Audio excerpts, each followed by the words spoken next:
So we left off because we're doing verse by verse. We're in 2 Corinthians, and we're in chapter 9. And we're going to read off the past couple verses where we left off. We were in 2 Corinthians chapter 8 last week. And, of course, Paul was talking to the Corinthians, talking about providing and what they actually said they were going to do for them to actually go forth and do it. And so let's back up in 2 Corinthians chapter 8, and we'll go back into verse 20 and just read the last four verses. And he says, avoiding this, that no man should blame us in this abundance, which is administered by us, providing for honest things, not only in the sight of the Lord, but also in the sight of men. And we have sent with them our brother, whom we have oftentimes proved diligent in many things, but now much more diligent upon the great confidence which I have in you. Whether any do inquire of Titus, he is my partner and fellow helper concerning you, or our brethren be inquired of. They are the messengers of the churches and the glory of Christ. Wherefore show ye to them and before the churches the proof of your love and of our boasting on your behalf. So this is where Paul was saying to them about how he was saying in that last verse, verse 24, he was saying to the Corinthians, based on what they had said previously, wherefore show ye to them and before the churches the proof of your love and of our boasting on your behalf. He wanted them to show not only that they could talk the good talk when it came to providing for the saints, providing to the churches, but also actually do it, actually do what they said they were going to do. And this was talking about providing for the saints at Jerusalem, the poor saints at Jerusalem, back in 1 Corinthians. This is what they had mentioned. And so as he had said this, they were talking about how they were going to set up some sort of method of giving. And they were to give freely, give intentionally. And it wasn't going to be that they gave out of a necessity or give out of a type of way where they had to give it, or it was going to be guilt driven, or it was going to be given because they had to do it. This was going to be something given based on the fact that they wanted to do it. And so as we continue in chapter 9, we see here, it says in verse 1, it says, for as touching the ministering to the saints, it is superfluous for me to write to you. So Paul's saying already in the first part that it's already superfluous for him to write. And so we have to look a little bit more at what this is, what Paul's talking about.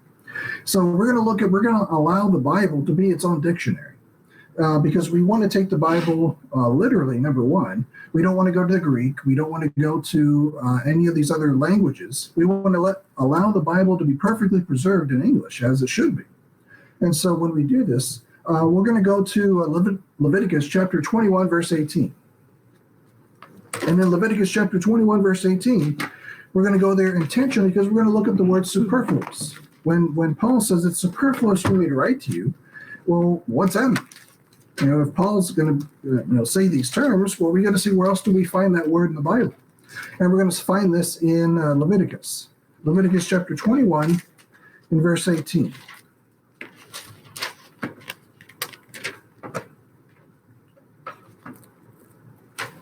Get there myself. And what we're going to find here, as Paul describes, the word superfluous. We see here it says, the way it's used here in this verse, he says, for whatsoever man he be that hath a blemish, he shall not approach a blind man or a lame, or he that hath a flat nose, or anything superfluous, or a man that is broken-footed or broken-handed. And this looks more like it's talking about the ideas of blemishes or things like that. And they used to worry about things like this in Jewish culture about the nose. The nose was a big deal. It was a flat nose, crooked nose, that kind of thing. The nose is a big thing to Israel and not to any cultures today. But we see in verse 18, when it says a blind man or a lame or he that hath a flat nose or anything superfluous, anything extra, anything more than that. And so you're seeing that used in Leviticus chapter 21, verse 18. But if we go to the next chapter, Leviticus chapter 22, we'll see it used again. And we're just using the Bible. We're going to allow the Bible to be its own dictionary. Leviticus 22, verse 23.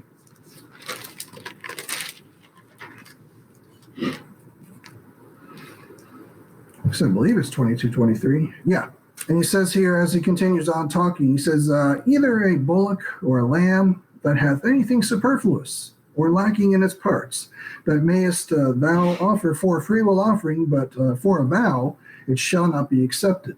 So if any sacrificial offering was given, and this bullock, this animal, this lamb, whatever it was lacking in any of its parts or any of its pieces, or if it had too much, if it had anything extra, if it had anything superfluous, then it wasn't going to be accepted. It had to be a perfect animal for a sacrifice. If it had too much, if it was too extra, if it was superfluous, it wasn't good. If it lacked, that wasn't good either. So as we see those two examples of superfluous, and we bring it back, let's go back now to 2 Corinthians chapter 9 and look at verse 1, allowing the Bible to be its dictionary. We see here, he says, for as touching the ministering to the saints, talking here about the giving and what he was talking about in 2 Corinthians 8:24. For as touching the ministering to the saints, it is superfluous for me to write to you. It's extra. I don't need to write to you. It's too much. It's extra, is what he's saying. He says, superfluous for me to write to you. So he starts out saying this in verse 1. So, and the reason why he says that was, if we look back at verse 2 Corinthians 8:16, the reason why Paul says it's extra for me to write to you, we look back at 2 Corinthians 8:16, he says, but thanks be to God, which put the same earnest care into the heart of Titus for you. If we remember from our previous studies, Paul had sent Titus to the Corinthians so that he could teach them to grow in the knowledge of the truth based on their previous poor behavior in 1 Corinthians. He sent them there and so that he could build them up again, teach them to be better ambassadors of God's grace, help them to build up and grow as far as getting things going, and also to follow through in what they had promised to do in helping the poor saints at Jerusalem. And this was put into the heart of Titus as for his caring to the Corinthians. And as he does this to the Corinthians and puts into the earnest care for them, we see that in 2 Corinthians 8:16 that the care was already put into the Corinthians based on what Titus did for them. So now he says in chapter 9, verse 1, as touching to the ministering to the saints, it's superfluous that I write to you, because Titus already took care of everything. So this is where this is all coming from. It's extra. I don't need to write to you guys. Titus already took care of you guys. He did all this for you. So it's too much. It's superfluous if I write to you. And we see in verse 2, 2 Corinthians 9, verse 2, he says, for I know the forwardness of your mind, for which I boast of you to them of Macedonia, that Achaia was ready a year ago, and your zeal hath provoked very many. So we're seeing that he says, if we go back to 1 Corinthians chapter 16 and verse 1, we're going to read back into what we were seeing previously about when they had said, when Paul had brought this up to them. In 1 Corinthians chapter 16, verse 1,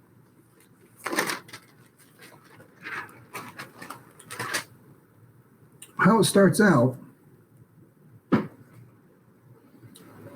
is, he says, now concerning the collection, in 1 Corinthians chapter 16, verse 1, he says, now concerning the collection for the saints, as I have given order to the churches of Galatia, even so do ye. On the first day of the week, let every one of you lay by him in store, as God hath prospered him, that there be no gatherings when I come. And when I come, whomsoever ye shall approve by your letters, then will I send to bring your liberality into Jerusalem. And if it be meet that I go also, they shall go with me. Now I will come unto you when I shall pass through Macedonia, for I do pass through Macedonia. So he was going to pass through Macedonia anyway. And when he did, the Corinthians had already said back here, all the way back, it was a long time back, when 1 Corinthians 16 was written. And the Corinthians said, well, we're going to help those poor saints at Jerusalem. So when we bring it back to 2 Corinthians chapter 9, verse 2, he says, for I know the forwardness of your mind. And he says, for which I boast of you to them of Macedonia, that Achaia was ready a year ago, and your zeal hath provoked very many. So back at the time of 1 Corinthians 16, they said, we're ready to help those poor saints in Jerusalem. We're excited to help them, and we'd love to help them. And we'll help them. So that provoked and stirred up the Macedonian saints. the Bereans, the Thessalonians, and the Philippians. And when they heard that the Corinthians were ready to help, they were ready to help. And so much that all the other locations where there were saints, they were ready to help too. And based on how the Corinthians said, but they actually never did, start to help the poor saints at Jerusalem, Paul still boasted at the fact that he heard that. And he was saying, wow, these Corinthians, they're ready to help. And you can see that based on 1 Corinthians 16, that they said they were ready. So Paul started boasting about it. And so we see that in 2 Corinthians chapter 9, verse 2, he says, I know the forwardness of your mind. He says that Achaia, this area, Achaia, they were ready a year ago based on the fact that they heard our boasting of you guys. You guys said you were ready. We don't see anything yet, but Achaia, they've been ready for the past year. You guys said you were ready. We boasted of the fact that you were ready. I got other guys zealous and ready too, and they've been ready for the past year to donate or to help or to give. You said you were ready, but you guys still haven't done anything yet. So you see how this is where this is going in this chapter. As they said they were ready, they never gave. That fact that they said they were ready provoked other churches, and they've been ready to give. And they're standing by waiting for others as well. And so we see this in verse 2. He says, for I know the forwardness of your mind, for which I boast of you to them of Macedonia, that Achaia was ready a year ago, and your zeal hath provoked very many. And he says this to them. If we look back at the first verse of this whole book, 2 Corinthians chapter 1, verse 1, you'll see some hints as to why things say what they say. So we see there, said Achaia was ready a year ago. He says, Paul, an apostle of Jesus Christ, by the will of God, and Timothy, our brother, unto the church of God which is at Corinth, with all the saints which are in all Achaia. These are the guys who were ready a year ago. And Paul's, starting out writing all this. So he says that, which are in all Achaia. He's with the saints which were ready a year ago. So he starts out saying this. If we look at, 2 Corinthians 8:10, Paul also mentioned this just a chapter ago. And then he said, he brought this up again. He said it in a different way, but he said the same thing. He said in 2 Corinthians chapter 8, verse 10, he said, and herein I give my advice, for this is expedient for you, who have begun before, not only to do, but also to be forward a year ago. He said, you guys were ready. You guys should have been ready a year ago. You guys should have been more forward a year ago. And as you look into 2 Corinthians 9:2, you got other guys who were ready a year ago. And those are the Macedonian, or the saints in Achaia, the people in Macedonia. So we see that there. Now I believe it's 1 Corinthians chapter 16, verse 15. 1 Corinthians chapter 16 and verse 15. You're seeing more about these saints in Achaia. You see them by name. 1 Corinthians chapter 16 and verse 15. And what we see here are those saints in Achaia. He says, for I beseech you, brethren, ye know the house of Stephanas, that it is the first fruits of Achaia, and that they addicted themselves to the ministry of the saints. These guys were so fervent, so zealous. As we saw from 2 Corinthians chapter 9, verse 2, they addicted themselves to the ministry. And that's something encouraging that everyone do, addict themselves to the ministry. If you're going to addict yourself to something in this life, before we all go into heavenly places, addict yourself to the ministry. Just like we see here in 1 Corinthians chapter 16, verse 15. And so we're seeing this all from Achaia, and that it was all about Stephanas, who was the first fruits of Achaia, and these other brethren as well, the house of Stephanas. And he says that Achaia was ready a year ago, and that the zeal of the Corinthians provoked all these people. And yet the Corinthians still aren't ready, as we bring it back to 2 Corinthians chapter 9, verse 2. The giving that they said they were going to do, they still haven't done it. And so that's why we're reading about this and seeing more information about this in 2 Corinthians chapter 7, 2 Corinthians chapter 8, and 2 Corinthians chapter 9, that Paul's trying to get them moving and motivated, and through Titus and through others, that they actually get the ball rolling, get things moving. So he says this in verse 2. Talks about this and other things as well. And so as he goes into verse 3, he continues on, he says, yet have I sent the brethren, lest our boasting of you should be in vain in this behalf, that, as I said, ye may be ready. And so he says this in verse 3, and he's saying, yet have I sent the brethren. So he sends the brethren to the Corinthians. In spite of everything that we just read in verse 1 and verse 2, he still sends Titus. He still sends these other brethren with Titus. He doesn't want Titus to go by himself. And he sends them, he goes, lest our boasting of you should be in vain in this behalf. So he's not looking for the boasting that he's previously done to be in vain. He actually wants them to give, and he wants this to be sent out, and the collection that they take for the saints to be brought to the poor saints in Jerusalem. He says that, as I said, you may be ready. And so he wants this to be known that this will be done. But he says in that last part, he says that, as I said, you may be ready. So as Titus shows up, he says that you may be ready, not that you better be ready and you have to be ready. He says that you may be ready. So it's still a choice that they have to give. At no point does Paul say anything religiously that by guilt you have to give and by greed you have to give. If you give, God's going to bless you 100,000 times. Paul never says that. And if you give, you're guilty. Or if you don't give, you're guilty. Paul never says that. Paul says, even here in verse 3, that, we're boasting of you, Corinthians. We're so proud of you guys. Essentially, we're so proud of you guys growing and learning and everything else. And he's saying that, as I said, you may be ready. We're looking forward to you being ready, but that's a choice. And he says that in verse 3. And when Titus shows up, he's not showing up like, for an example, he's not showing up like Guido there to grab the collections and say, "Where's my money at?" You can find that in churches in your town. And if you've seen the famous internet verse, internet meme, I should say, where they say, "It's Sunday, where's my money at?" And that's what you see in a lot of religions, a lot of towns. It's Sunday, I need my money. It's Sunday, where's my money at? And so Paul's saying that even when Titus shows up, he's there to make sure to collect what's there, but that you may be ready. If you're ready, you're ready. If you're not, you're not. And that's just the way it is. So we're seeing that in verse 3, that it's a choice. It's a choice for the Corinthians to give.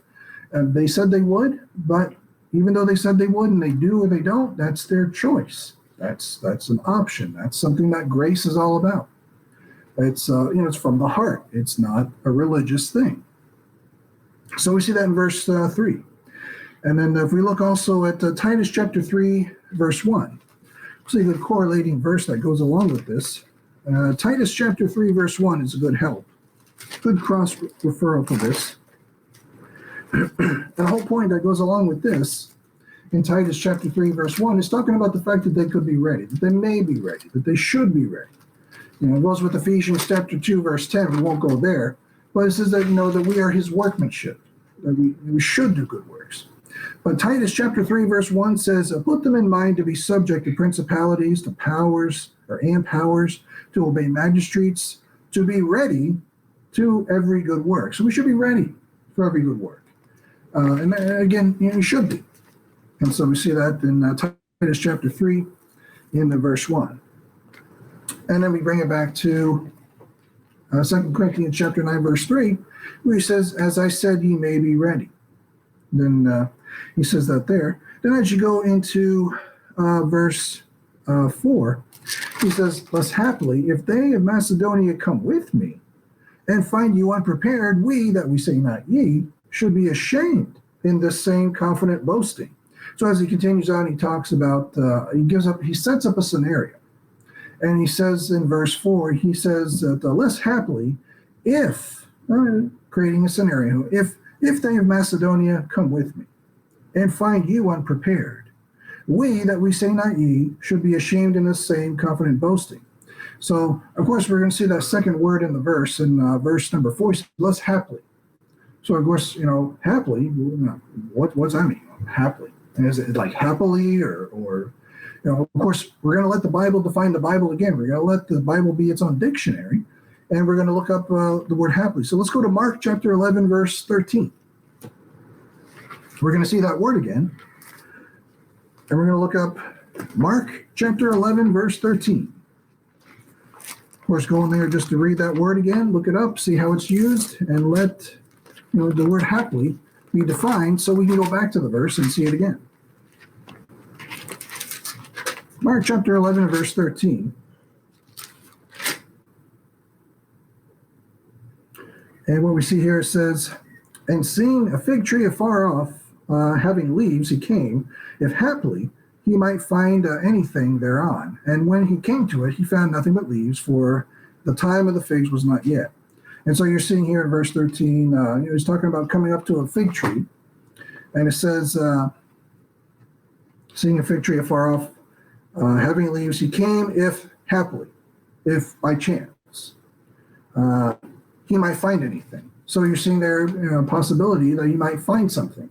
Happily, he might find something. So we see that, or happily find anything there. So by chance is what we're seeing in verse 13, Mark 11:13. But if you look at Acts chapter 17, verse 27, let's look at another example, and then we'll go back to 2 Corinthians. But Acts 17, verse 27. Going to let the Bible be its own dictionary. Not going to go to the Greek, not going to go to the Hebrew, not going to go to anything else but the Bible itself. Acts chapter 17, verse 27.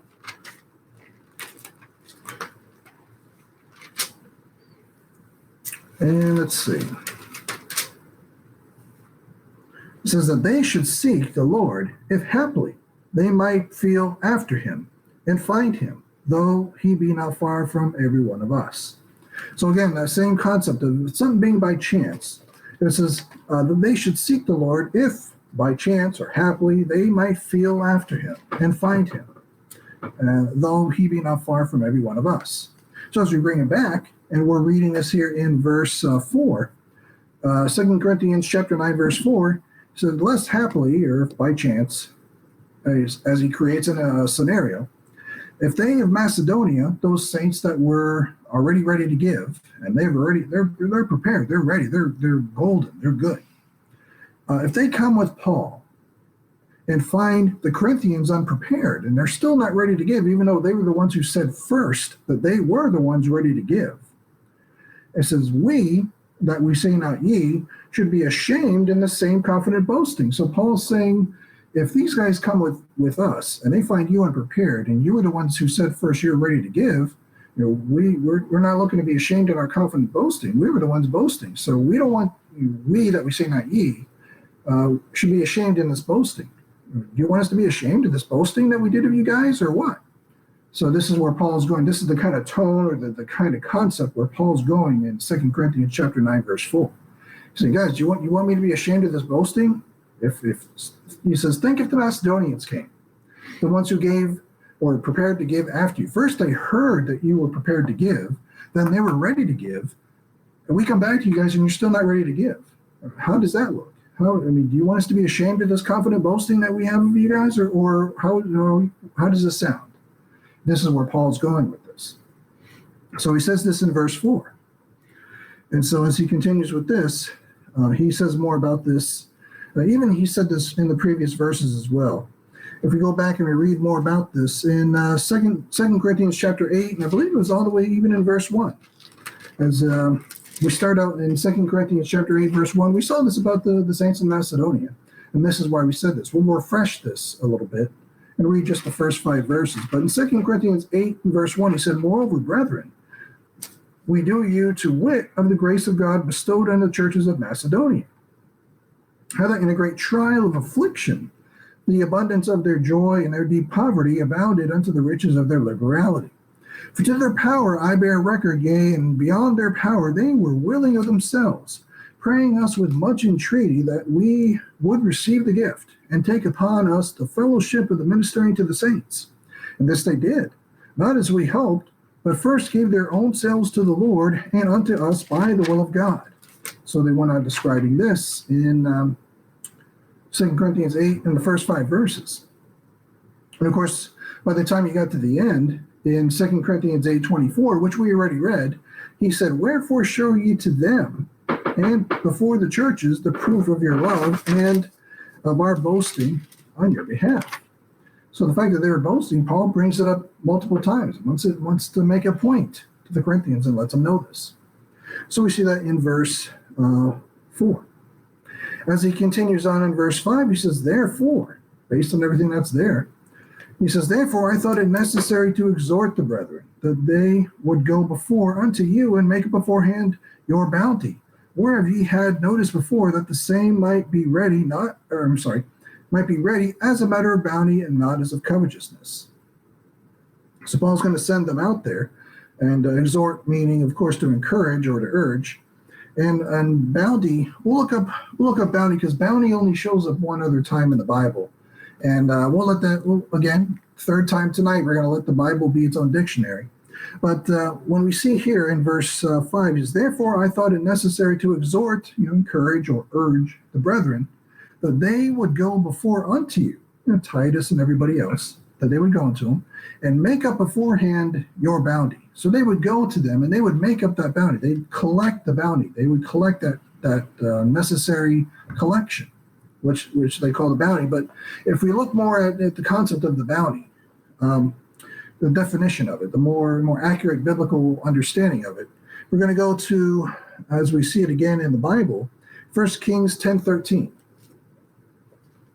In 1 Kings 10:13,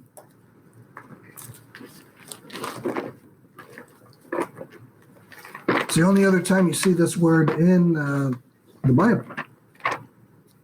And that's 1 Kings 10:13.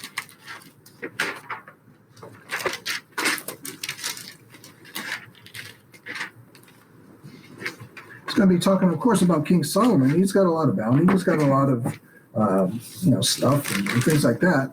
But when they're talking about sending Titus and the brethren there to receive the collection, to receive the information, 1 Kings chapter 10, we're going to see in verse 13, it says, And King Solomon gave unto the queen of Sheba all her desire, whatsoever she asked. Beside that, Solomon gave her of his royal bounty. So she turned and went to her own country, she and her servants. But Solomon gives of the queen of Sheba of his royal bounty. So he's got a huge, generous contribution to give to her.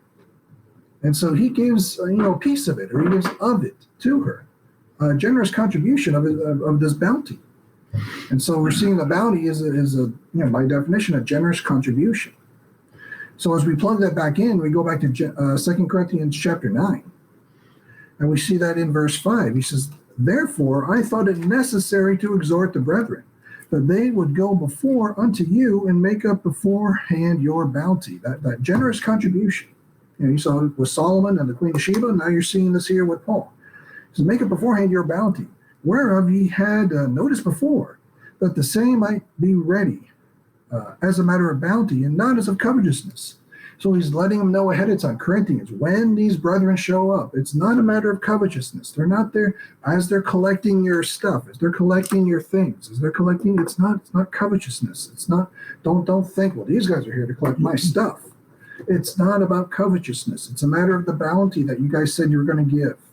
So they're here as a matter of bounty, not as a matter of covetousness. Don't think they're there for, if they talk about the bounty, if they talk about the possessions or the giving or the collection, or they do anything, they speak about, and it's the matter of the bounty. It's not the matter of being covetous. So Paul's trying to let them know ahead of time, these saints will talk about the collection. These saints will talk about the amount, or what you're giving, what you're doing with it, how much are you giving. They're going to talk about it. And it's not about covetousness. It's about the matter of bounty. So, allow them to do this. Understand this is what's happening. And so he says this in verse 5.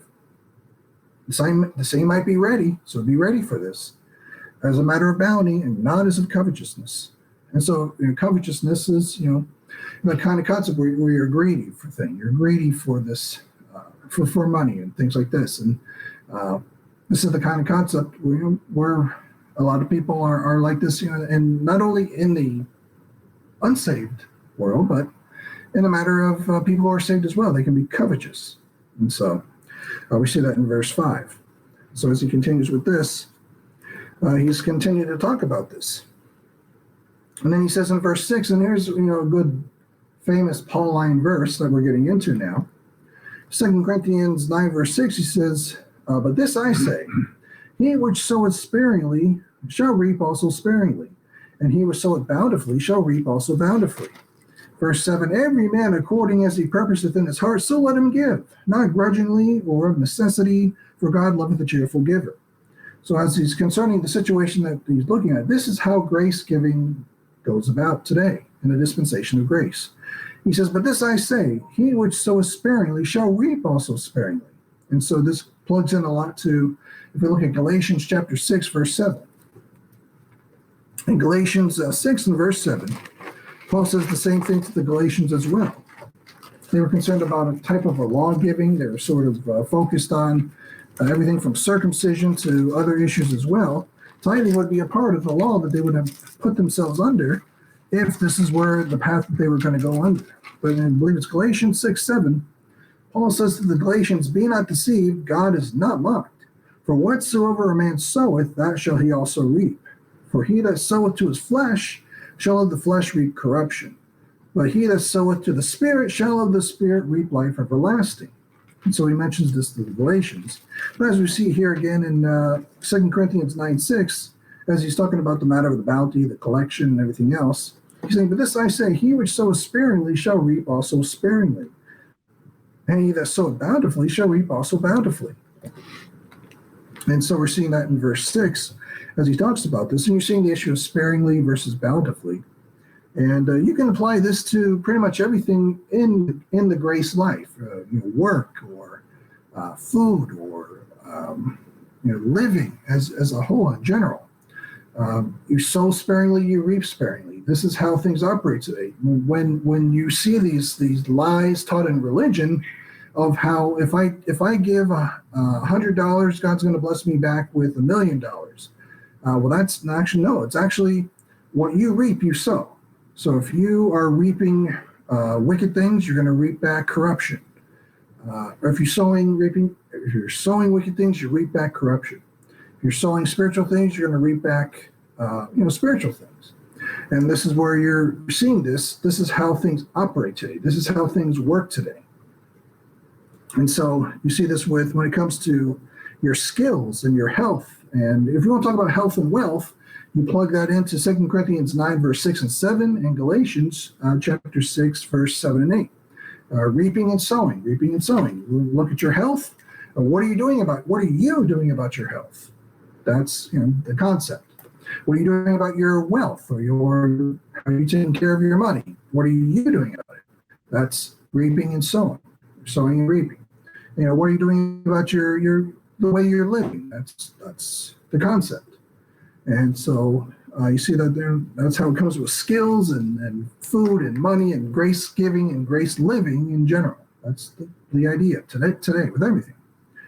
And so he says, but this, he which sowing sparingly shall reap also sparingly, and he which soweth bountifully shall reap also bountifully.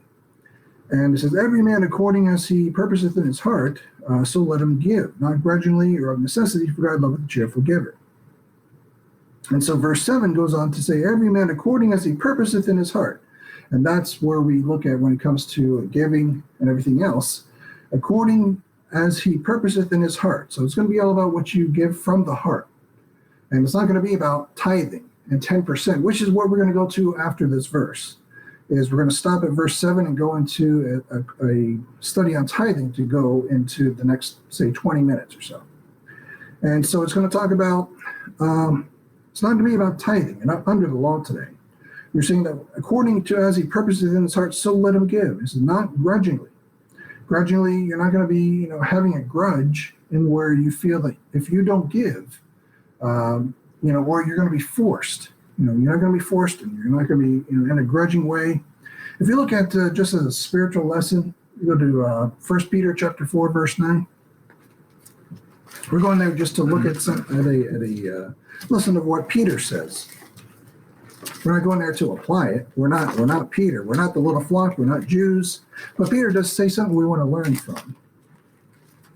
It was 1 Peter chapter 4 in verse 9. Even when it came to the concept of hospitality among the little flock of Israel, they knew not to do things grudgingly. And it says that use hospitality one to another without grudging. That's not a bad idea. Nothing wrong with that. We're not going to go apply the whole book of First Peter to ourselves, but what he says here is not a bad thing. Use hospitality one to another without grudging. So nothing wrong with that. We can learn from it, take a spiritual lesson from it, and then go back to 2Corinthians chapter 9, verse 7, where he says, every man according as he purposeth in his heart, so let him give, not grudgingly, just look at that, or of necessity. So when we see that's nor of necessity, where you think, well, I have to give. If I don't give to this ministry, God's going to punish me. God's going to hurt me. God's going to, I could, and there's where you hear a lot of false teachings, a lot of wrong things that are said. Oh, the reason why that guy's in the hospital is because God's trying to get him because he didn't tithe. And the reason why that person got a flat tire on the way to work is because he didn't tithe enough. And, that's just wrong. So people will think, well, I have to tithe. I have to give 10% of my money. I have to give, and I have to give. So people think they have to. It's not that they want to. People think that they are forced to, or they need to, or they better do it in order to appease the wrath of God. And that's wrong thinking. That's not right. And so you see that in verse 7. Not grudgingly, so don't do it being like, well, let me just give some money and get this guy out of here. That's grudgingly. You're grudging. You've got a grudge against something, and you're just trying to throw some money to make the problem go away. So you don't really want to give the money. You're just doing it just because you're upset. And that's not the way to give. Not or of necessity. So you're doing it because you're hoping that if you give money, God won't strike you down with a lightning bolt. That's not the way to do it either. And it says, for God loveth a cheerful giver. And so we see a giver not just in mercy, but as we were kind of talking about a little bit, maybe a minute ago, a giver in all of your life, a giver in mercy, a giver in whatever ministry you look forward to giving to, whatever that is. Not just in financial money, but a giver in your time, a giver in your Bible study, a giver in your ministry life, a giver in your family life, a giver in grace living or in your work, whatever it may be. Do it all with a cheerful heart. Do it because you want to. Do it because you know it's the right thing. If you live your life because you know it's the right thing to do, study the Bible because it's the right thing to do, follow Paul as he follows Christ because it's the right thing to do and you want to, it's a lot easier than being, forced to do something. Religion will try to force you to do it through a guilt trip. Or they'll try to force you to do it because they'll tell you, if you do this, God will bless you. And, either through greed or through guilt, that equals religion. And you don't want greed or guilt to be your motivating factor because you'll always be trying to look for where's the greed, where's the blessings coming from next.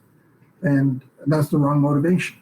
Or guilt, you'll keep doing things because, you're just the most wicked person on earth and I need to keep making up for the wrong thing I did at 9 o'clock this morning or 10 o'clock this morning or whatever it is.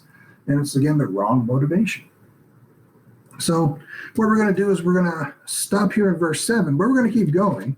And, of course, it's only 7:40, so we're going to keep going and we're going to keep talking about the tithe. So when people say that they tithe 10%, they tithe 30%, they tithe, what is this? What is this tithe? And tithing means a tenth. So that's where this concept comes from, is that tithing means tenth. And so in Israel's religion, in the prophetic program, they did do this tithing. But, what did they tithe? And how much were they supposed to tithe? And what was the actual tithing? There were actually 3 tithings. There were 3 tithes. There's 3 tenths. So if you take 3 times 10, that equals 30%. And that's where you get people saying, well, I actually tithe 30%. I don't tithe 10%. But Israel had to tithe a total of 10%. So we see that in the fact that they did a total of 30. If we look at one of them, if we go to Malachi chapter 3, verse 8, and we'll start there. Malachi chapter 3 and verse 8, what we're going to see here is, you're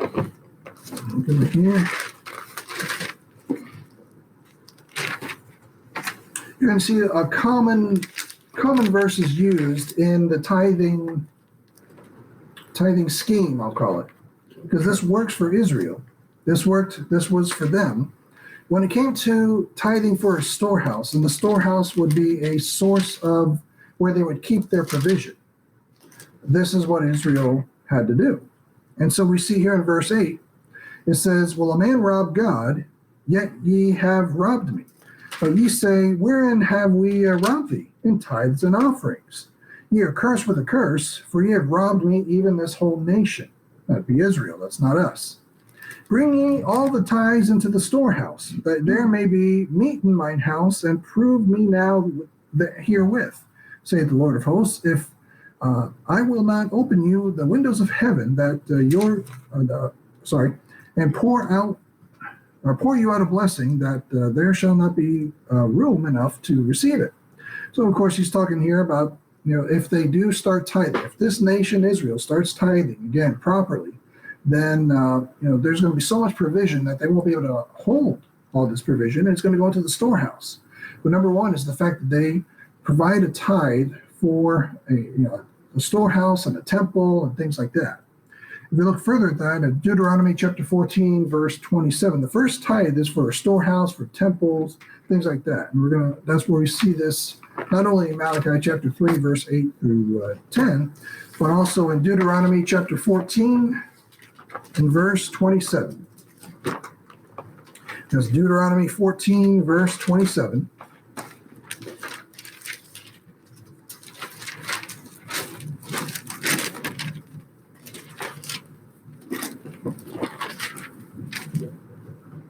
And let's see, what we see here is it says, "And the Levite that is within thy gates, thou shalt not forsake him, for he hath no part nor inheritance with thee." And then it continues about, "At the end of 3 years thou shalt bring forth all the tithe of thine increase the same year, and shalt lay it up within thy gates. And the Levite, because he hath no part inheritance with thee, and the stranger, and the fatherless, and the widow," it's going to continue on talking about these different things. But you're going to see it talk about, number one, the Levite. That's actually going to be part of number 2. I'm sorry. I'm already getting into number 2. But the first one was about the storehouse. If we look at Leviticus chapter 27, verse 30, number 2 was the Levite. Number 1 was the storehouse. I'm trying to find the one about the temple. Let's see if we can see Leviticus 27:30. But I got my verses in the wrong place here, but let me see. Leviticus 27, verse 30.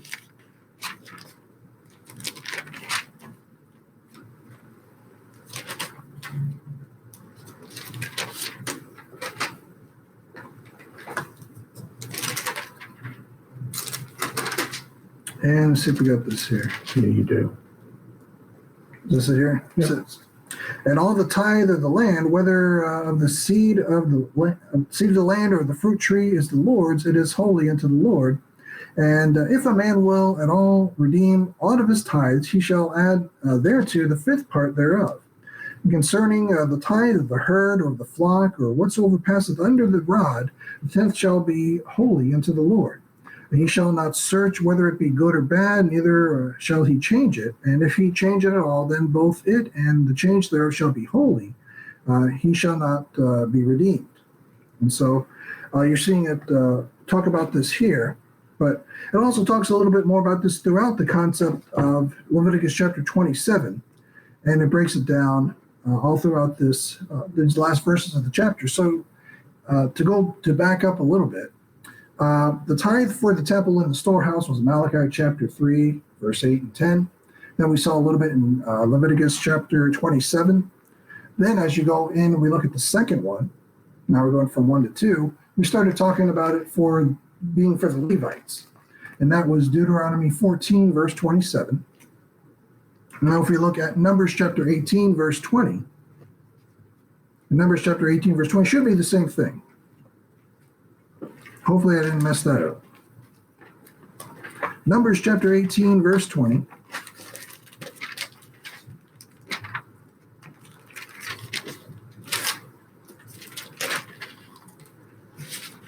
Let's see.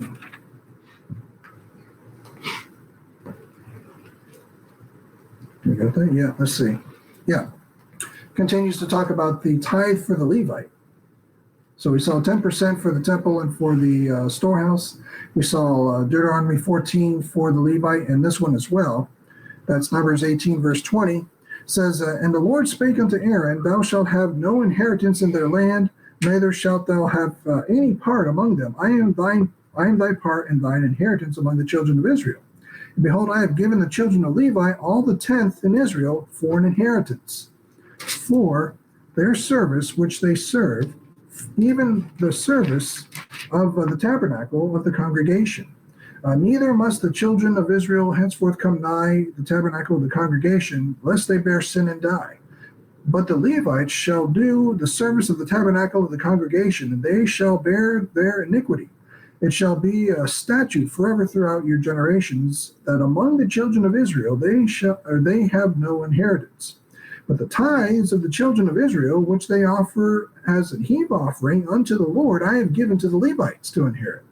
Therefore I have said unto them among the children of Israel that they shall have no inheritance. And the Lord spake unto Moses, saying, thus speak unto the Levites, and say unto them, when ye take of the children of Israel the tithes which I have given you from them for your inheritance, ye shall offer up an heave offering of it for the Lord, even a tenth part of the tithe. So we saw one part was for the structures, the temple, the storehouse. That's number one. Number two, we're seeing it's for the Levites, so that they can be given things as well. And we saw from one of them it was in Leviticus, when we had checked out chapter 27 just a moment ago. We saw that the tithes had nothing to do with money. We saw that it was all about crops, livestock, things like that. That's what they were giving. And those are the kind of things that would be placed in the storehouses. And that was the provision that would be eventually given out. And at least the crops, we would see this. And this would be placed there. But there's still another one. There's a third one. This is where we're getting 30%. 10% here, 10% here, 10% here. And it's going to be, if we go to Deuteronomy 14, verse 22, I believe. Deuteronomy 14, verse 22.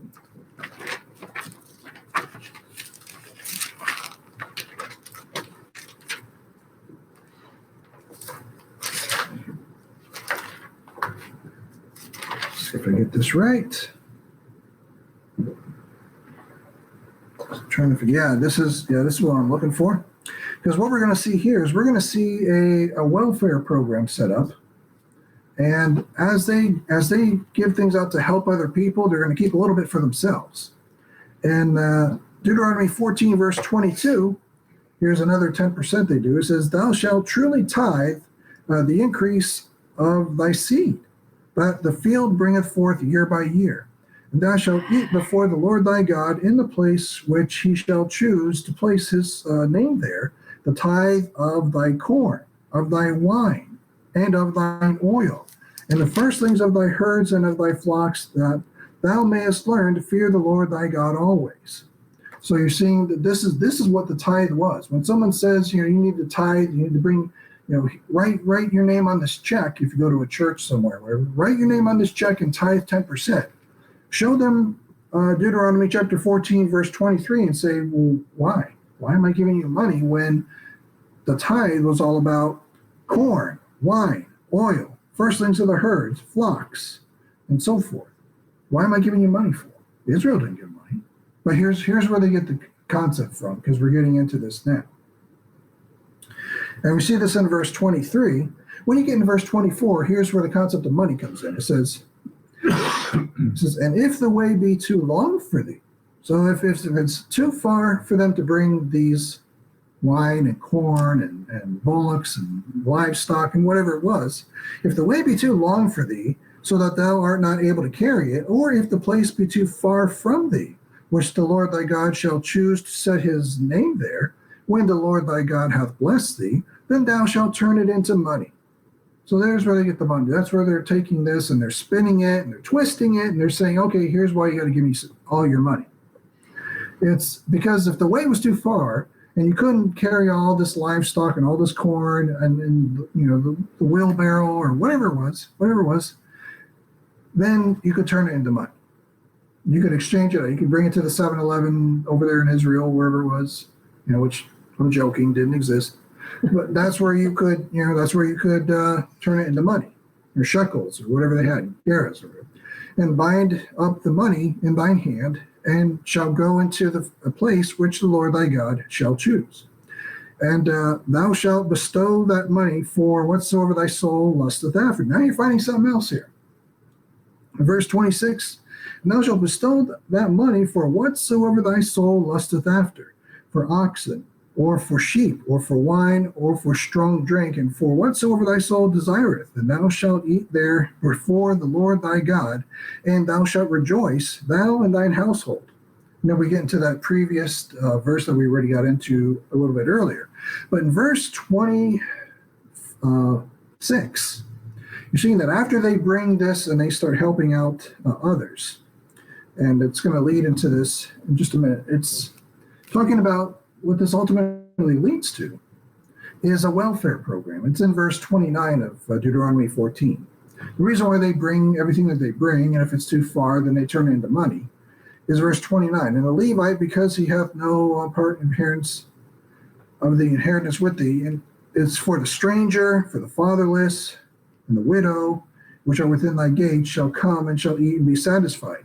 So they have a welfare program. If there's someone who has a family member that passes away and they become a widow, well, you give them corn, you give them wine, you give them livestock, you give them things so they can continue to survive for a while, or for quite a while. And so there's a welfare program set up for not only for the widow but for the stranger. Say you got Ruth the Moabitess who comes in and becomes a Jew. Just making this up, she has no Boaz at the time. She's a stranger. Well, you set up a welfare program so she can get things going. And then you set this up not only for the stranger, not only for a widow, but for the fatherless. You've got different scenarios where for some reason people are strangers, people are widows, people are fatherless, and you've got a tithe that takes care of them. But we're seeing this based on what we read from Deuteronomy 14:22 going in, but we don't want to skip verse 26. The tithe here, this is this third tithe where we're looking at the welfare program and everything else. That's that third 10%, but there's a bonus in there. That welfare is a bonus for everyone every Jew that participates in this. Verse 26 says, and thou shalt bestow that money for whatsoever thy soul lusteth after. It could be for oxen, for sheep, for wine, or for strong drink, or for whatsoever thy soul desireth. So you're not going to hear any preacher in any religious church talk about the tithe, the part of the tithe, where you could take, or the Jew could take, the money that they exchange for their cattle and for their livestock and for their corn and their wine and their oil and whatever it was, and go spend it on whatever they felt like. Because if they said that, all the people in the church would say, "Amen. I'm going to spend it on whatever I feel like," and they're not going to donate it to the church, and the church is going to be shut down.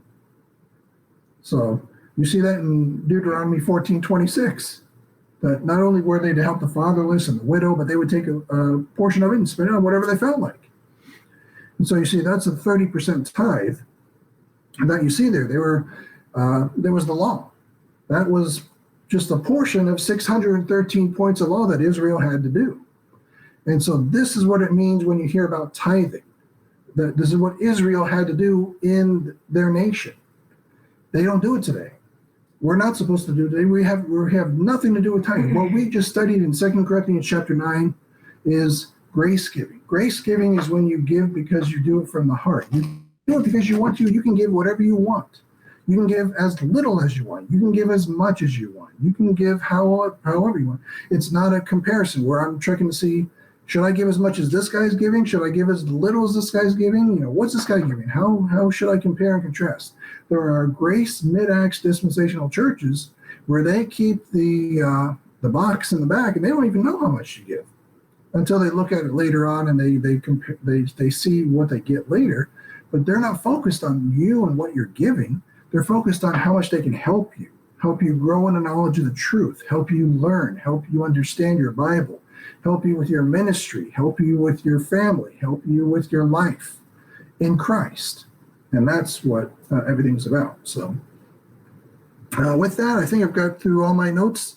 We're going to stop here, open it up for any kind of questions and answers, any kind of thoughts on going through tithing versus grace giving.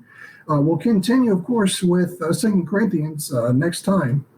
But I want to go ahead and leave it open for any kind of questions, thoughts, or anything on 2 Corinthians and or on the tithing as well.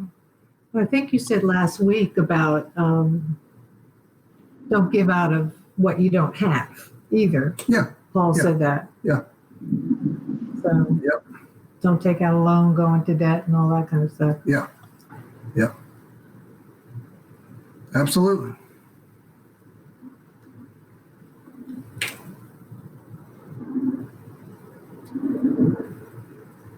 And it's not obligation to give. Yeah, I got something. Yeah, absolutely. What would be a good way to bring up division, just like a very subtle way of doing. And I think I might have asked this a couple weeks ago. But like, what would be like a really simple, easy way? Not like shoving it in someone's face, saying, "Hey, you're wrong." All this would be like a super easy way. Well, what we can do is you can show them two verses. You could show them one from the way Israel was doing something and the way that the body of Christ does something, and say, well, how would you reconcile? How would you fix? When you think about these two verses being totally opposite, and then show them 2 Timothy 2:15, how we rightly divide the word of truth, and let them see where the chips fall with that. And that was where Corey had that long list of verses and stuff, right? He might have, yeah. Okay. Yep. I remember all that now. Never mind. yeah, no problem. So, what'd you think, Jared? Was this all right as far as studies go, or just? Well, yeah, it was good. I got a question though. If you don't have a grace church near you and you wanted to give, how would you go about doing that? I mean, would you like give to some ministry or something like that? Well, I guess you want to research what you're giving to, make sure it lines up with what God's doing today. And if it turns out to be okay, then you could contact them, just Grace Ambassadors as an example. You could find out what's the best way safely to give. Yeah, they have something like And but if you're looking up something crazy, look at the Catholic Church or whatever, I'd say, you know what, we shouldn't be giving to them because they don't line up with what God's doing today. And I know you would never do that. I'm just making this up. Grace Ambassadors versus the Catholic Church of Hail Mary or something. We would just we wouldn't even go there. We wouldn't even want to find out how to give. But the Grace Ambassadors or other grace ministries, we would look up to see how can we help them? How can we give to them? A lot of them have internet ways to do it. Others, they may give an address and say, please write to here, and you could put in a check based on whatever you feel like, whatever works for you, whatever is a safe, economic way for you to keep living and paying your bills with no troubles, nothing. Yeah, that's the first thing. Okay, I got you. That makes a lot of sense. Just as an example, like we support a missionary family in Thailand that runs an orphanage. And this missionary rightly divides. So he's teaching these children, God's word rightly divided, and providing for them for their needs, for food, clothing, shelter, make sure they get to school and all that. So, I mean, that's where we're comfortable, and children on the other side of the planet are learning right division, not just, down the street or whatnot. They already have everything. So, Yeah. I mean, that's what we do. You just have to research and be sure. Yeah. That's right. You want to research and make sure that what they're teaching is actually rightly It's dividing. not a And scam. lines up with Paul, lines up with the Bible. Yeah, we actually brought right division to his attention, and he's jumped on that, on the right division bandwagon. So, but not only, I mean, we had met him before. He came to visit here, a church, and we introduced him to right division, and he's just soaking it up like a sponge. So, and he's giving it out to the children. So, Yep. but we just happen to run into them. So, it's not something that we just picked up off the internet and said, "Bing, we're going to do that." So, Okay. yeah. So it doesn't have to be a church. I mean, it can be just God's work in general, or specifically. So. Yep. Good question. So, yeah. Any other thoughts or questions from tonight?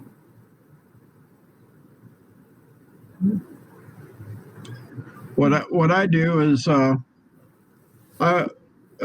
depending on, if I come across someone I think's pretty cool, whether it be tithing or me listening to them, maybe they're preaching and I'm listening to them online, I go right to what they believe.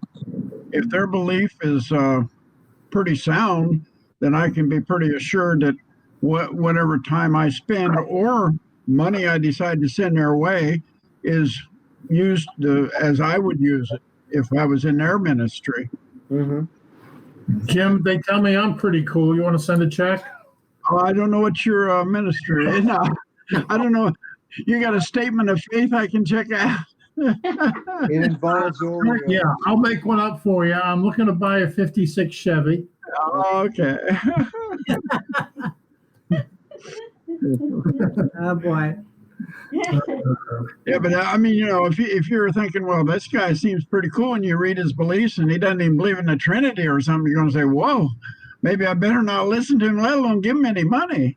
Yeah. Or Yeah. something like that. There's red flags that go up as you get to know the right division better. I pointed John, this one guy, he was sounding so good, and then he come out with this one. It was a triple red flagger. I thought, well, man, he had me soaked in for about 10 minutes. And then I looked down at his beliefs. I couldn't believe he was sounding so good. Yeah. And the beliefs were way out there. Yeah. Well, do y'all know anything about the Berean Bible Society? Or are they a good No. ministry? No.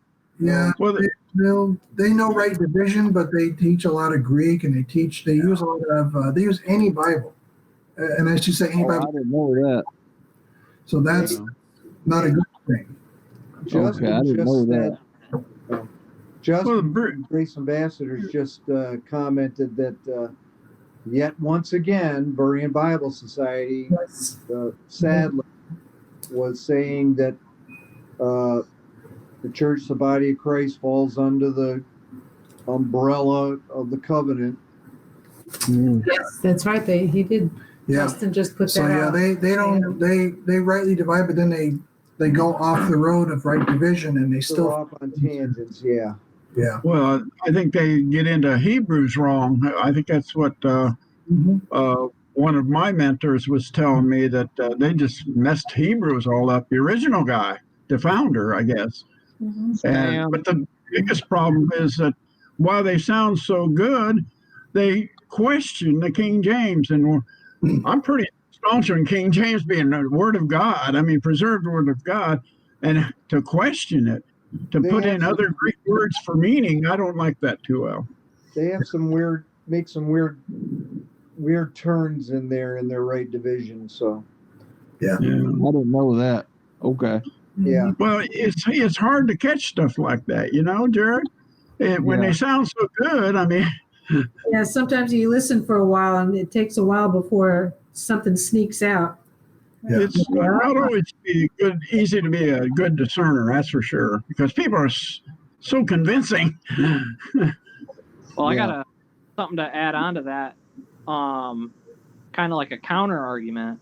How for a fact do we know that we know the history of how the King James is brought up and all that, but how do we know that's the actual preserved word, and say a newer, they could have had a small error, and these other, not every translation, say some translations are right, some aren't. Do you get my counter argument on that? yeah. I'll let Ernie cover that because he's better Yeah, at you it. get on that. What I would say regarding that, it takes some study. It really does. I studied manuscript evidence for quite a long time. There's a lot to it. There's just so much to it. I mean, I can't give you a simple answer to that question. I can give you a complex answer, but that complex answer, I can't answer it in 5 minutes or 10 minutes, because the study took me, God, I don't know. It took me months. Really took me months to go back to church fathers, based on what Catholicism believes. It took me a lot of reading Old Testament scripture.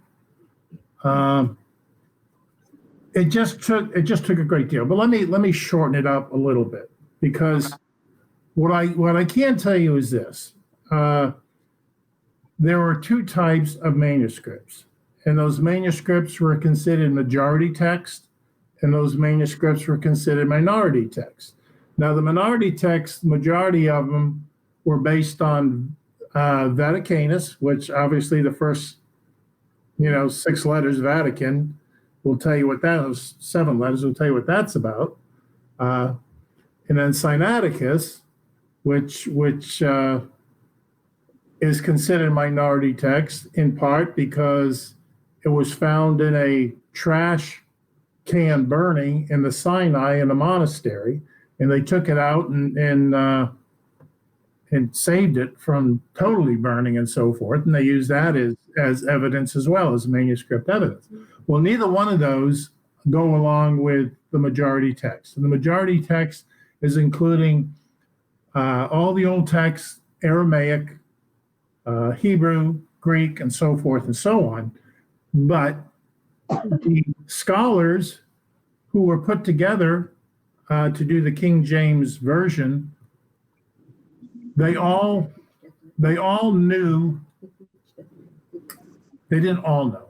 Many of them knew Aramaic, could speak Aramaic. Many of them knew Hebrew, could speak Hebrew. Many of them knew Greek and could speak Greek. So they knew the language. They not only knew the language, they spoke the language. And all those languages today are dead languages. They're not adding words to those languages.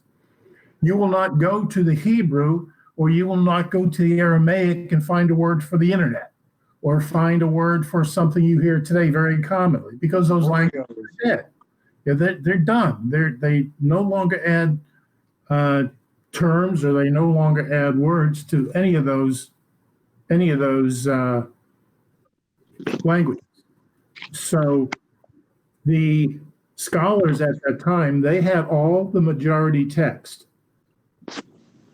Well, they had all the text. I mean, they could look at them and they determined on their own what was considered, what's the correct terminology? John, what's the correct terminology? I mean, Accurate? Or? no, not accurate. It preserved. What was not even preserved? It was the terminology that the scholars used was like with the Apocrypha, for example. They didn't consider the Apocrypha as being Canonical? That's not it. No. In agreement with the majority, I guess. Well, no, exactly, but there's a terminology for it. They found that it was not not only not preserved, but it did not go along with the majority of the texts that they had in their possession and they were reviewing. And it took them a long time to review all that stuff. If they disagreed on anything, they got into different groups, and if they disagreed with a terminology, if they disagreed with a meaning, if they disagreed with anything, they got together and they worked that out. So compare that with 1880, when you had an Anglican bishop and an Anglican priest who got together and wanted to be part of a upgrade of the King James Version, which was supposed to be an upgrade, but what had happened, they actually took over the revision, and instead of going along with the King James Version, they actually, and here again, this is a very long study, but what they had done the Anglican Church went along very strongly with the Catholic Church in the 1500s. But when the Catholic Church started murdering and killing and beheading and burning at the stake all these European Christians and burning the Bibles and so forth and so on, that's when the Anglican Church broke up with them. Prior to that time, the Anglican Church, the Church of England, was very much in line with what Catholicism taught. So you got these two Anglicans, Westcott and Hort, and when you understand their beliefs, they even believe that every woman born should be named Mary, after obviously the mother of Jesus Christ, the earthly mother of Jesus Christ. Well, that's crazy. It is crazy. Yes, absolutely crazy, but that's what they believed. And not only that most of their beliefs were based on people like Origen and Eusebius and Tertullian and all these other Christian Catholic fathers, early Catholic fathers. And the whole idea of that was they wanted a revised version, but they didn't want it to be the King James. They wanted it to be more in line with what the Vaticanus said and what the Sinaiticus said. And the result of that was most of the New Version Bibles from 1880 have changes. I thought all 30, 40, 50,000 changes differently. It's kind of like which one of these things is not like the other?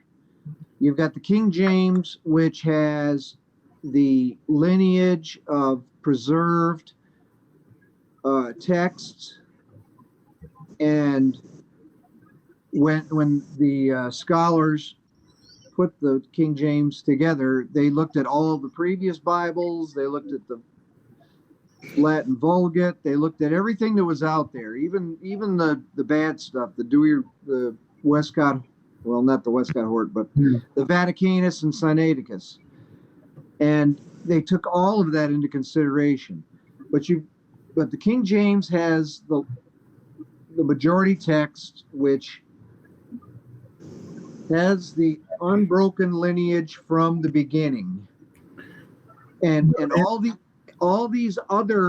every other version that's out there is based on the Sinaiticus or Vaticanus with the Catholic bent. Right.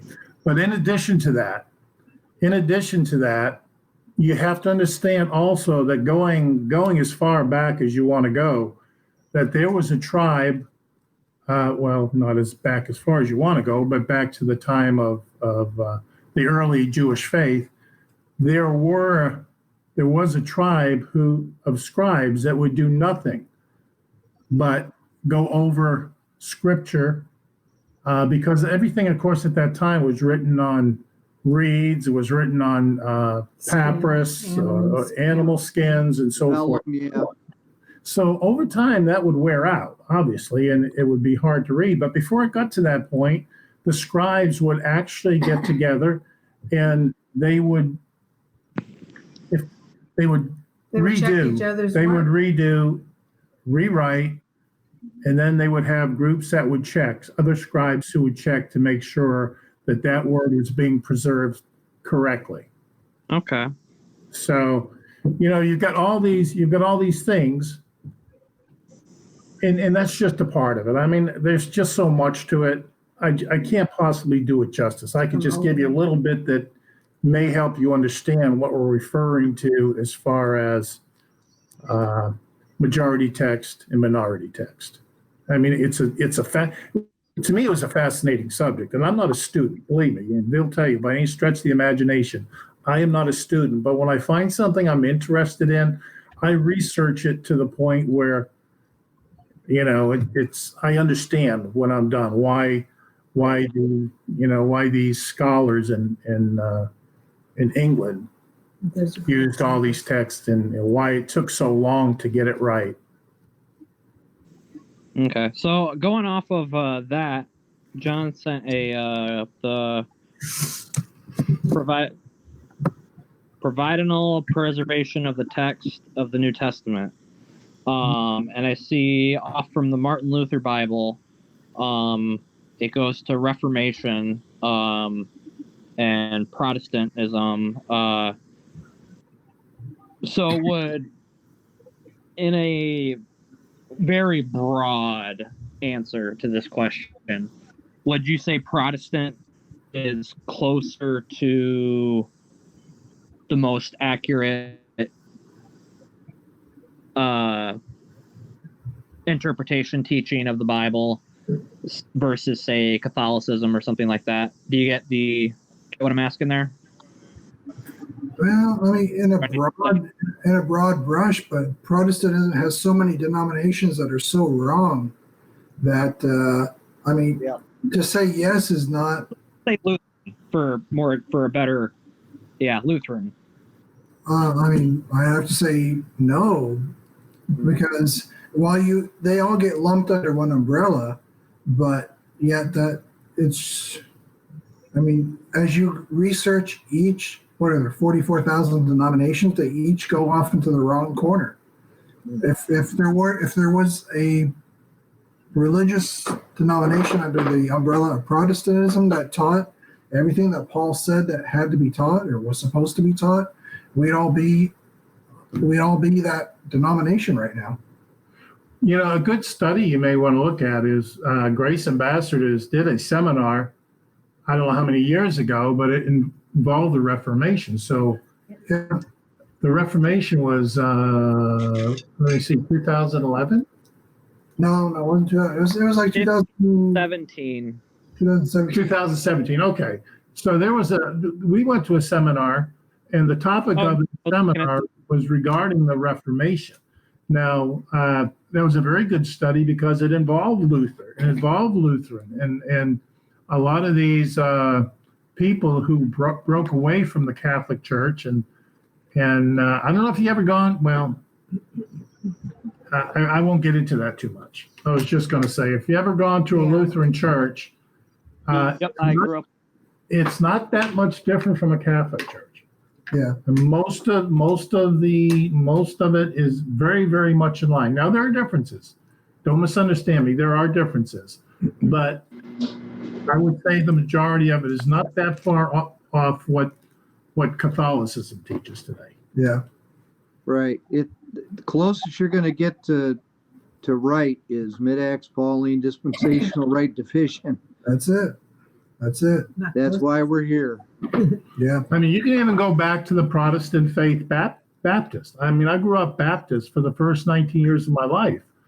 And I thought that being baptized like Christ was baptized was the correct thing to do until I heard Paul say that Christ didn't send him to baptize.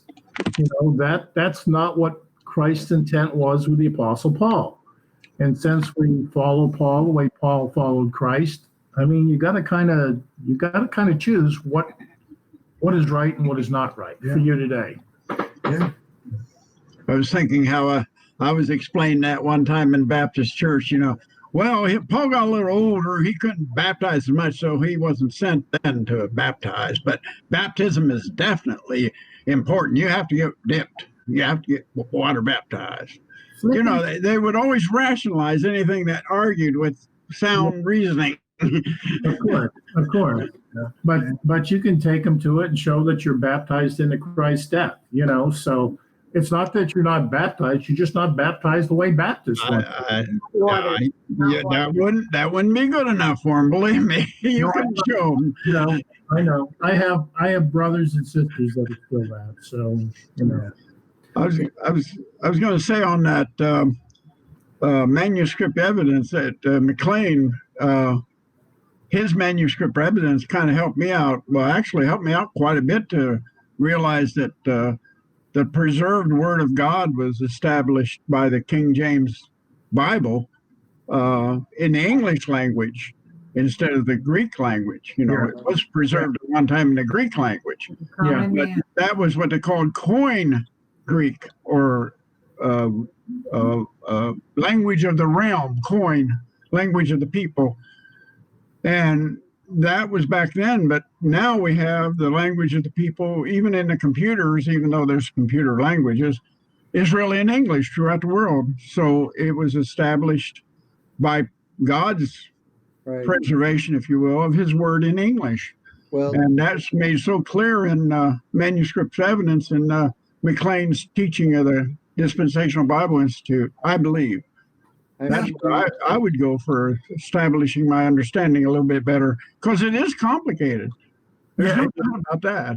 It really is. Yeah, if you can find a study like Terry did, I would definitely recommend that. John just posted it. I would definitely recommend that. I just posted manuscript evidence in the chat room. Terry McLean's study on manuscript evidence. He goes through it pretty exhaustively. At least he does it like he used to say. He would dumb it down, and then cut it in half so people would understand, and then repeat it. Yeah. Well, that's what I did first, Jim. I first did Terry's DBI, which included a lot of the early church fathers, like Origen and all those. But then I went and researched it more myself because I found the topic very interesting. Compelling. Yeah, compelling, and really wanted to find out why in 1880 everything changed and why we have all these new versions. Well, I So like who the comparison. taught, I'm sorry. Go ahead. Who taught him, Terry McLean? He had a series of different. Yeah, he was an evolution in work, or work in evolution. No, he developed. Who taught him? Like multiple, he learned from somebody. Where did he learn from? He learned from multiple. He learned from who's that guy? The Baptist and Peter Ruckman. He learned from Peter Ruckman. He learned from the Acts 28 guy who's dead now. Who's that? Bollinger? Not Bollinger. Who's the guy? Not Stam. Not Stam. What's his name? Talking about McGee or somebody? No. I guess you would say he started out with these people, and then he went on his own, and he dug deeper on his own. Yeah, did his own research Plus, he had his own bookstore. He'd probably read all these books in the bookstore. Yeah, he had several bookstores. He had several bookstores. He would read from hundreds of authors.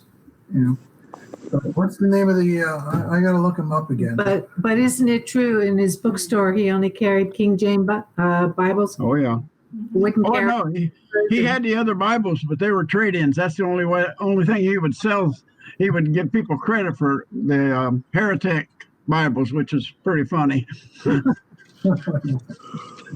they'd come in for different Bibles and say, I don't sell them. He had a shelf in the one bookstore. It's all the other Bibles. He says, I don't sell those. Those are trade-ins. No. Yeah, Ryan. He had multiple teachers. So before he was mid-Acts, he was a Baptist. So he learned from Peter Ruckman, who was a Baptist, and then he learned that there's a few things that were very wrong with him. So he also preached with Pastor Jordan for a short time until he learned there were some things wrong with him too. He didn't uphold the deity of Christ. He didn't uphold, or he upheld some wrong doctrines with racist doctrines and everything else. And so he made sure that he separated from him as well. But he learned from multiple things. He had what he called like a filter. He would take everything that was correct and he'd hold on to it, and he would throw out everything that was wrong from these multiple teachers. And he suggests that we all do the same, that we would take in, a lot of, what we learned, keep that which is right, and throw out everything that's wrong. Yeah, you're definitely a scholar. Yeah. Well, he definitely was. Definitely was. Yes. Okay. Mr. Jordan, he doesn't believe in the deity of Christ. Yeah. He believed Jesus took off his deity to become like a man. And I don't believe that he did. I believe God is God. Can never not be God. Yeah. But he said that. Yeah, there's and he has that on his website, so you can see that. So that Terry does, yeah. So there's evidence to hear that there's at a conference, probably, 15, 20 years ago, that Pastor Jordan got up and taught a lesson on that. And he taught that Christ had none of his deity attributes in Matthew, Mark, Luke, and John. And that when he was teaching, that he didn't know who he was. He's completely dependent on God the Father for everything, all his knowledge, all his information. He was just walking around completely clueless as to who he was. Yeah. And It's kind of confusing. I mean, Jordan himself used to be a Berean. He was a big-time Berean. He was going to be like one of the big bosses coming up, but he tried to secretly push King James onto him. And they found out, and they were mad, and they basically kicked him out of the Bereans, and he started his own movement. Yeah. That's how confusing this stuff gets. Once you know the different nuances, you think, wow, gets to be something else. Grace doesn't mean they rightly divide and believe as we do. Yeah. Okay. It gets confusing. I mean, what is it? Look at Falwell now, Jerry Falwell Jr. My goodness. That's What's why going on? What's going on with that? Mercy sakes. Besides Mitch, who else has read that New Age Bible versions book? New Age. Let me see. Let me see. I think, would you post? Exhaustive documentation exposing the message of man manuscripts moving mankind to the Antichrist one world religion. I've read a couple of books like that. I don't know if I've read that exact one. But I've got some books upstairs here on New Age Bible versions. I don't know if it's this exact one. I'd have to look over. You want to hear an interesting tape? I just heard it recently again. Is number 4 on how to pray on Terry's website, and it goes through a lot of the evolution that he was faced with. Like he tried to he tried to correct the Spanish Bible that his Ruckman bunch was working on, and Ruckman down Florida didn't like it and got to Terry's pastor, who ordained him basically. And Terry's pastor, while he didn't have any problem about what Terry was doing, he said, "You're out." That's what Terry had to face, people like that. So that's how he left that, and started out another direction. But these things that go on, I just really admire and always have Terry, how he developed and grew and sorted out the weeds, so to say. Yeah. But that fourth tape on how to pray, that's really revealing some of the heartbreak he went through. It really is. People turning on him. Yeah. I asked about that because I have the Things That Differ book, I think is what it's called. Yeah. Yeah. I have That's that. what I'm reading right now. On eBay right now, it's $10 for that book, and I was wondering if I should just pick that up or hold off. Yeah, no, it's a good beginner's book. It's not a horrible book. It'll help you to grow and understand right division. It is by the Berean Bible Society, C.R. Stam, but it's not a bad book to start out with. It's like a good chunk of information that you can learn from. I wouldn't build on I don't know Put much. your foundation on it, because there's some good stuff and there's some things in there that are not good. Yeah. I don't know if they put the 12 into the body. Baptisms. Yeah, The 12 disciples of the body. That's why I'm reading it right now. Yeah. That's what I'm reading. Yeah. I mean, it's not a bad book. No, Wasn't there another one out that Terry put out or something once upon a time? Terry put out Basics of Mid-Acts Dispensationalism. That's not. Yeah, one before, the precursor to that one. He had one. I can't remember it now, but it was in paper form. I'll have to look in my files if I can find them. I'm kind of all over the place right now. Yeah, that's not a bad book, Ryan. That's not a bad one. Things That Differ. And then at the seminar, I don't know if you want to wait in 2 months, because at the seminar, when you see Justin and you see all those books behind him, Free. they're all free. So when you go there, he's just going to say, "What you see behind me, all these books, have at them. Take as much as you want. They're all free. That's all part of the ministry. Okay. Take them, grab them, read them. They're all Share yours. 'em. Share them. You're 2 minutes late. you don't have more. I just bought that. Oh, crap. Yeah, Oh. so it's only $10. So Well, you'll see a lot more when you get to He Grace has an Ambassadors in 2 months. extensive library. So you'll see some books there that You bought it? Yeah.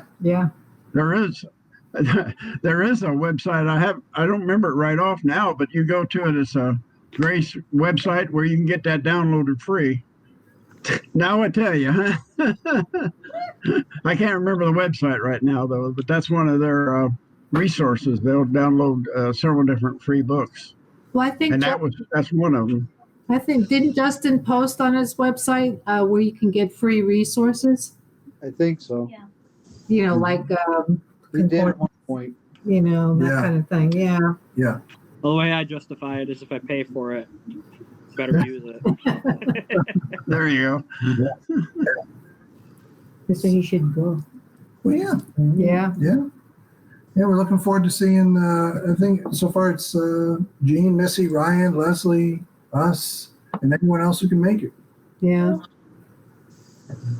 But I think Jim, you said you might make it to the Grace Ambassadors. Yeah. I'm not sure. I'm not sure between physical and everything. Yeah. But my spirit will be with you. Absolutely. Yeah. Sort of. Yeah. So. Well, Yeah, I might not end up going because I got I'm gonna apply over at a warehouse position, and I doubt they'll let me ask for a weekend off just starting. So Well, it's not bad either. If you get a job, jobs. That'd be great to get a job. Jobs are good. Jobs are good. especially when it starts off at $18.50. Well, Yeah. go for it. Go Yeah. for it. No, good. $18.50. You said you got it, or you No, think? I just seen it was advertised. I just applied at a Well, good luck position here in with town. it. It starts off at 11, which is a little less than what I was getting paid before, but be driving about 35 minutes to make that $18.50 an hour, and then it goes up to maxes out at like 22 something after three years or so. Well, good luck with it. Yeah. So I figure I'm gonna try to take that, move out of this town and move closer. So it's that's Sure. my thoughts right now on it. So You got to do what you have to do. yeah. So we got that, and then so we'll get the Grace Ambassadors thing going up sure enough, soon enough. But hopefully, Jared, this is the kind of study we have. I don't know if this is beneficial. Hopefully, it's helpful for you. Oh, I like it. Yeah. That's good. That's good. Yeah. So anytime you have questions, pretty much the format we have is we get that chat room where you can type your questions all week long. Anytime you got a question, you can ask all of us. We're all kind of popping in and popping out. And then Sundays and Wednesdays, we're live here where everybody can just talk and chat. And we do the verse by verse Bible studies. So. Okay. So yeah, this is how it works out. And Yeah, then, Sunday will be Romans. yeah, Sunday where you just finished the book of Romans, but yet we're doing the book of Romans on Sunday. So we just, we do it deeper, some people. And then what we do is, I believe Mitch is filming all this. So Mitch will film it and then we'll put it on YouTube. So anyone who wants to watch this outside of being live right now can watch this and benefit from this, not only from verse by verse, but also from question and answer. So the same questions that they may have, they can also benefit from the answers. Well, in addition to that, I mean, you could find out, I don't know what the name of the YouTube site is, but if you wanted to get caught up, because they're only in, like John said, chapter 4, you could actually go to YouTube and do the first 3. And then when we get together on Sunday, even though you've already read it, you'll get I'm sure new perspectives on verses and so forth. Yeah. It's in the chat room. You just go back and look at the messages and you'll see the YouTube links. Well, when Mitch saves this one onto the site, this site that we're on now, you can always put it as a favorite. Then you can go back to it, and it'll reveal all the others. Yeah. So you can do it that way too. If you miss the earlier entry. Yeah. Yeah. That's what I did. I got it as one of the original ones, my favorite. Every time I cut back to it, it always shows me all the others. So it's pretty good. Yeah. So, but yeah. So yeah, that's pretty much where we're at with everything, and trying to see if we got any other stuff going on. Oh, I still have to post the 4th Bible chart. We were going through and we were showing different Bible charts of, and I don't know if the previous 3 were helpful at all, but I know last week, or I believe it was on Sunday, you were asking about Bible charts. When did Paul write what Paul wrote? And I threw what I use upstairs in my study for Bible charts. I have to post the 4th one. I have to go into the whiteboard, take a picture of it, and leave it in the chat room. So I'm gonna do that, and I think that's about it. And we got we'll be in Romans 4 on Sunday. See what else we got. Oh, and then Grace Ambassadors posted something. They have a 4-part series on the news. They talk about thinking biblically about the news, thinking dispensationally about the news, Christian thinking about the news, and thinking too much about the news. This is the 4th one. And that's the 4th one. Yeah, it came out today. So these are the 4. It's a 4-part series from Grace about the news. Mm-hmm. So it's they talk about how if you're able to spend too much time in the news but not in your Bible, that may be a concern. Or if you're able to spend too much time, one area but not the other. If you think the news is telling you everything that's true, then there's a problem. Whether it's whatever channel or the other, and that's not to start talking about that, but that's where their series is on. And There's that other chat room too. So yeah, Jared knows about it. yeah, but so that's one thing that we like to bring up is the series that Grace Ambassadors is going through. But yeah, pretty much just wanted to do that. I don't know if we can, if there's any other thoughts, we can wrap up a little early, or if there's any other questions, we can go through that right now as well. No wrong thing. Hopefully, we got all of your questions. Ryan, you had asked a couple. I didn't want to make sure we didn't leave anything out. Yeah, no, we're good. Good. Okay, Jared, make sure we covered everything you asked as well. I want to make sure we get this covered and proper for you. I'm good. You good? Okay. And then everyone else as well. I want to make sure we don't leave you out by any means. But We're not shy. not sure. So, but yeah, we're just making sure we cover all our bases, and then of course, chat room will always be there. You can always type, and things will come up, and we'll just keep going then. But, we just leave it open for everyone. So, Thank you, John. yeah, thank you. Glad everyone's here. We're glad to see everyone, and we'll just keep going. We'll be back here Sunday. So Have a good night. we'll see everyone Have a later. good night. See you later. All right, see ya. See ya.